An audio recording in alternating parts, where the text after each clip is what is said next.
Okay, so this is the first of two assignments that we're doing today. I would encourage you to pause when I say pause so that you can fill in what you need to fill in. The square of an integer is called a perfect square. I would encourage you to pause right here to write the perfect squares for numbers 1 through 10. The opposite of squaring a number is finding the square root. Positive numbers have two square roots and 4 and negative 4. Negative numbers have 0 square roots, and 0 has only 1 square root. The radical sign is used to indicate the square root of x, and so this one is used to indicate the positive, and this one is used to indicate the negative. And so we're going to do the odd numbers together. All right, so now we need to find the square root of 49. When you put it in the calculator, you should get 7. We have a negative sign in front of the square root sign, so that means our answer is going to be negative. So the negative square root of 4 is negative 2. For number 5, we have a negative sign in front of the square root, so that means the negative square root of 186 is going to be 14. When we're looking for the square roots of fractions, you're going to find the square root of the numerator and the square root of the denominator. So the square root of 1 is 1, and then the square root of 16 is 4. You're going to do the same thing for number 9.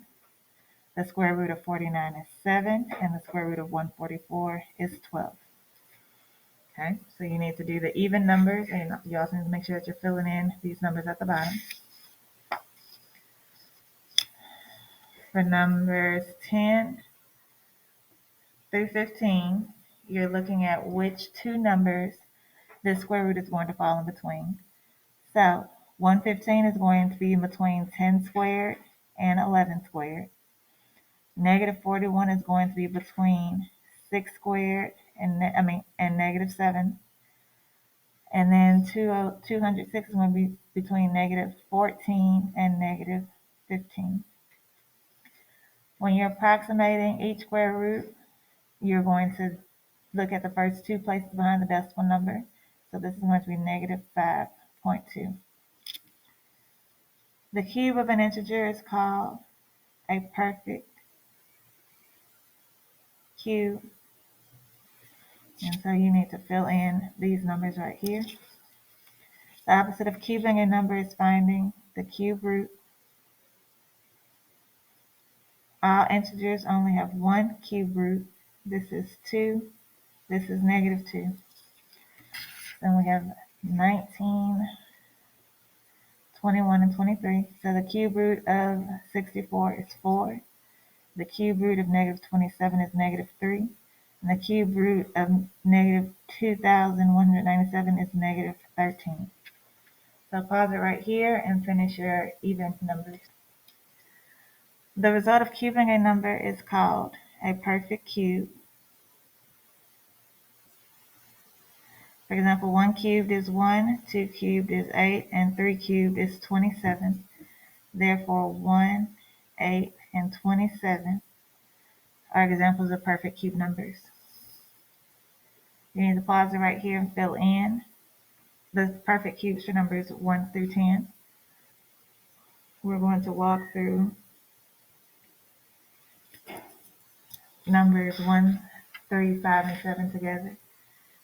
So for this, you're trying to figure out if it's a perfect square, perfect cube, both, or neither. If it's a perfect square, perfect cube, we have to rewrite the number using an exponent. So 125 is a perfect cube, and we get that by 5 cubed. 324 is a perfect square, and you get that from 18 squared. 64 is a perfect cube and a perfect square. For the cube, it is 4 cubed. For the square, it is 8 squared. And 256 is a perfect square, just 16 squared. So you need to do the same thing for here. If the number isn't a cube or a square, you just write neither. On the back, we're going to look at numbers 1, 3, and 17. So you determine if the number is a perfect square. If it is, we write the number as a whole number squared. So 90 is not a perfect square, so you write no and move on. 4 is a perfect square, you write yes, and then 2 squared is what will give you 4. For number 17, you're going to write if it's a perfect square or a perfect cube.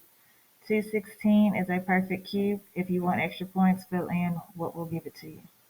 Okay? This is what we did last class period. So if you need to go back and look at that video, I encourage you to do so. If you have any questions, let me know.